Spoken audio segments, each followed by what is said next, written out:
अब ज्यादातर मेरे पास जो क्वेश्चंस आ रहे हैं वो क्वेश्चंस ये आ रहा है, सर क्या नेक्स्ट ईयर एनएमसी पेपर बनाएगा तो पेपर के लेवल में चेंज आएगा?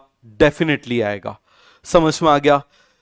क्या पेपर जो है वो डिफिकल्ट आएगा? देखो एक चीज आप समझो, जब आप छोटे थे, आप जब पैदा हुए थे तो आपसे चलना भी नहीं बनता था।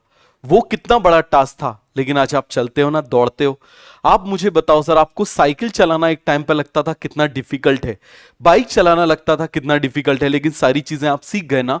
तो याद रखना, इसी तरीके से कहीं से कुछ भी हो जाए, एनएमसी हमारे नोट से बाहर पेपर नहीं बनाएगा। और एक चीज आप समझ लो, यदि आप समझ समझ के बिल्कुल जैसा आपको बताते जा रहे हैं, आप कॉन्सेप्ट क्लियर करके पढ़ते जाओगे।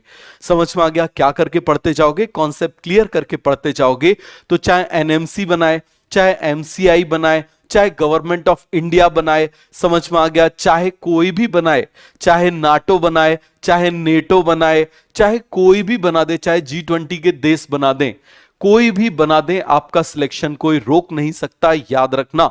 और ये जो नोट्स हैं, जब एम्स का पेपर होता था 2019 तक, इन्हीं नोट्स को पढ़ के स्टूडेंट्स एम्स में भी गए हैं।